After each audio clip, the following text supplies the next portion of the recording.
Greetings, ladies and gents, and welcome to this daily science fiction extravaganza, commonly known as Tales from Outer Space. Taken from the subreddit HFY. All the relevant links will be down below. And, as always, I hope that you enjoy. And if you do, please consider supporting the channel. On to the science fiction. Story number 1. A Beer at the End of the World, written by Ira Koza. Hold my beer. Those were the first words I heard from a human, at least directed towards me. I soon found an aluminium can in my hand and a human male running full sprint towards what they called a bonfire. I glanced down at the can, and the blue and silver logo spelled out Michelob Ultra. Why did he want me to hold this? I looked back at the male. Almost the exact second I looked up, I saw the human male leave the ground, tuck his legs up, and clear the waist-high pile of debris that was engulfed in flames. A chorus of cheers came from the other bonfire attendees. I personally was stunned. Why did he risk serious injuries just now? Why had he felt the need to do that? Even as I wondered this, I watched him do it again. Backwards, this time. Others joined in, leaving their beers and drinks sitting on the plastic tables and chairs that sat hastily assembled in the heart of the grassy field. The damp grass trickled the bare feet on the human form. The vehicles sat around the back into a semicircle. Pickup trucks, they were called. More humans sat in the beds of these trucks, simply watching, laughing, and smiling. One truck had a number of broken pallets and pre-cut wood. Another had no less than 8 coolers full of alcoholic beverages. This was what the humans called a bonfire, I deduced, a way to burn off stress. I glanced at each face and found some kind of smile on every one of them. These humans were a strange lot. Building fires for fun and recreation. Woohoo! And then playing in said fire. I had been to Earth several times in my tenure. Each time it was different. Each time interesting for different reasons. The first time I visited the humans, they were slaughtering each other over some strange nonsense of a man named Hutu and a woman named Tutsi in a small country in the continent of Africa. I was more than slightly worried after that encounter. My report then was grim, as was the next of my second visit, as I witnessed a vastly more powerful nation invade and conquer a mountainous place called Chechnya. But now as I stand in this field in the state they call Tennessee and gaze at the beauty of the mountains to the east, I see something that I missed on my last 2 visits. I missed true humanity. Even now, with their entire species on the brink of extinction, these young people find joy. This was a side of humans I had yet seen. Every one of them were troubled. Every one of them knew what had happened just 3 days ago. Once again, war was upon them. Not simple insurgencies that their parents and themselves had known since they were young, but true war between nations. The bear against the eagle, as their internet had put it. This war was one escalation away from annihilation, from human extinction. And yet, I watched as one human male failed to clear the debris, falling into the raging flames, then watched as he rolled out and, while laughing, was dosed with beer. No medical attention was given, simply beer. The human that had fallen found his feet and let loose a victorious yell, fist in the air. The same human would soon find himself in combat, mere weeks from this moment. As I watched that raised fist closed on a fresh can, I watched his eyes. I wondered if this human knew that he was going to face, knew the horrors that he would face. Those thoughts would be on my mind. They would be my only thoughts. Hell, they would be the only thoughts any of the Cthulhu would have. And yet, this human celebrated his humanity in such a manner. His comrades joined him, cans and bottles outstretched to the darkening night sky. Perhaps I misunderstood humans, if all of them were like this. Well, my report would be brighter, or fair at least. Music began playing, a radio on the trucks. It was an older song I'd heard when I first came to the earth those many years ago. The Man Who Sold the World. I'd grown to like it. I listened to it as the song transformed into another song, Back in Black, and then another, and another. Soon the energy of the night was gone. It must be close to midnight, I thought. I looked around. Those who had partaken in drinks more than the others now laid upon the ground and in trucks, passed out as they would say.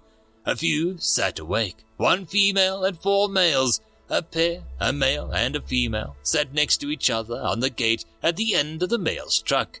Their hands sat holding each other up, temple to temple.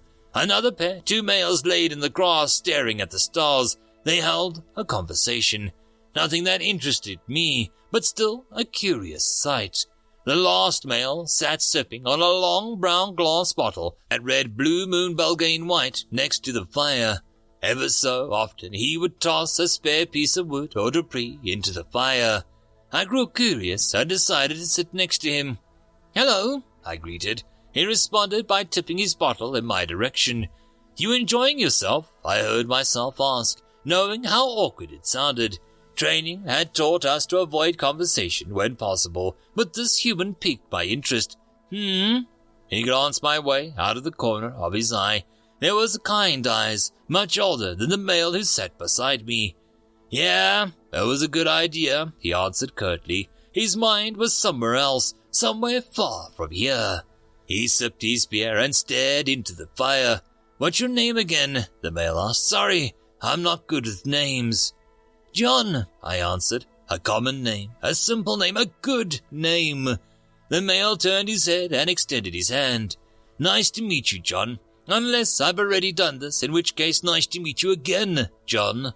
Accepting the hand, performing the greeting ritual as I had several times before. "I'm David." "Nice to meet you, David. New on campus?" he inquired. "Relatively. Transferred last month." "Nice. Where from?" "Stanford," I lied. "Stanford?" David glanced at me again, a playful grin in his eyes. It was strange. "You left Stanford to come to UTC here in Bumfrick, Tennessee."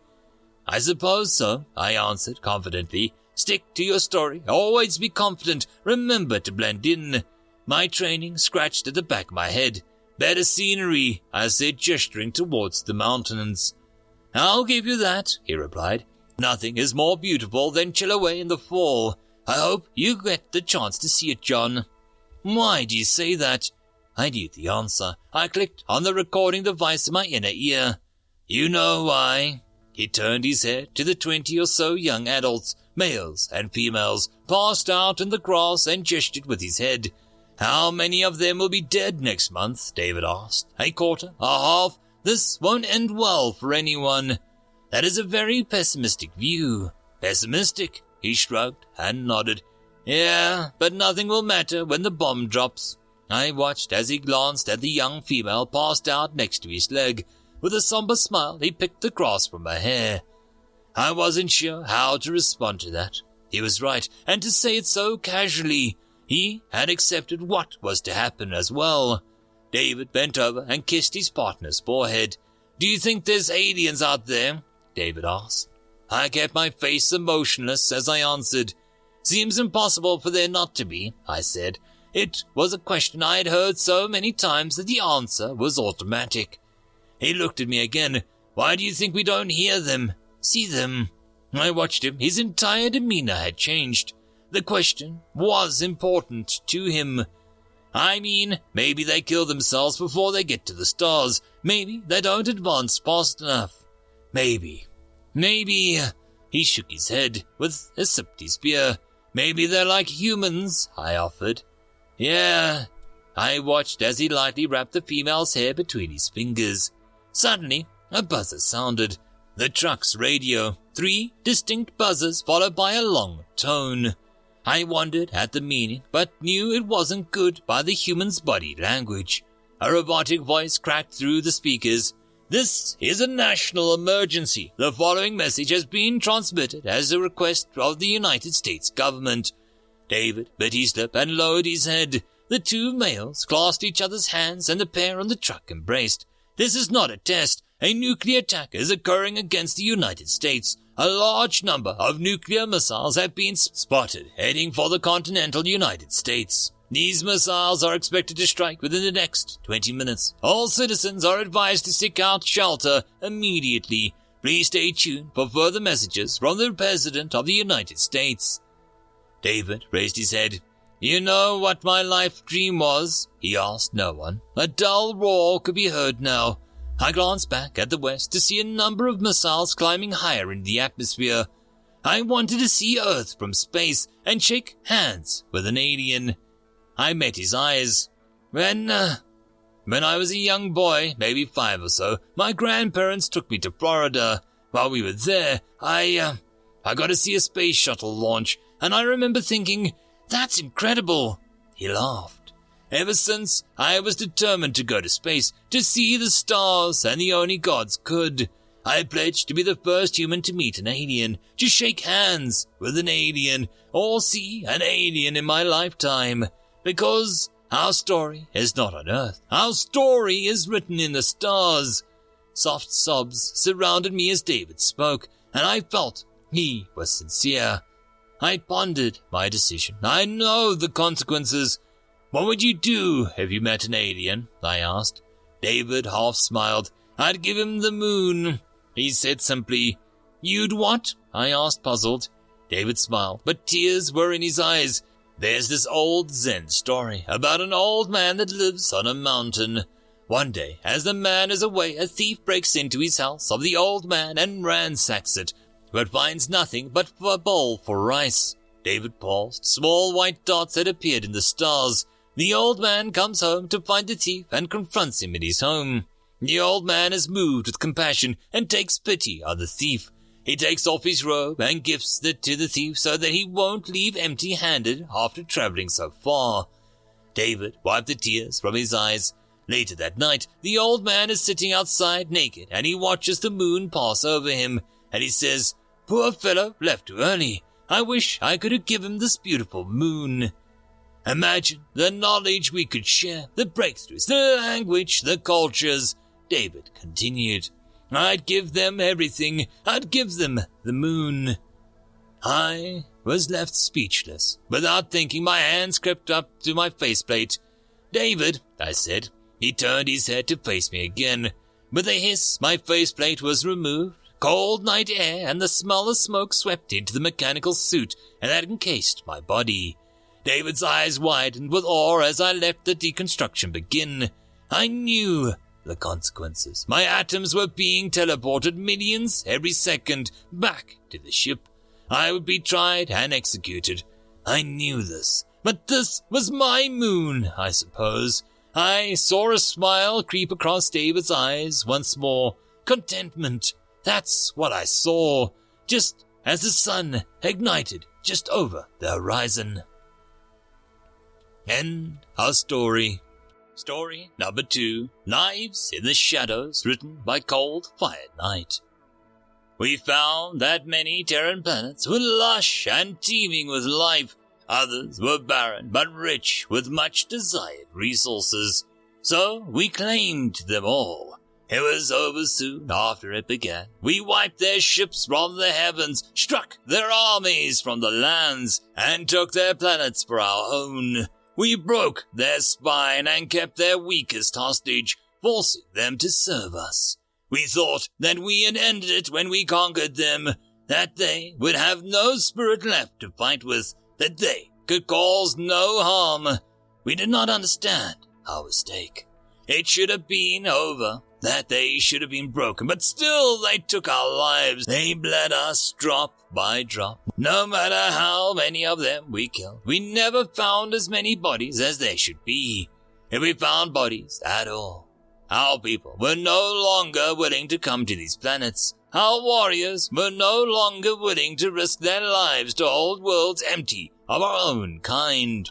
We left the Terrans to their worlds, but still did not understand our mistake.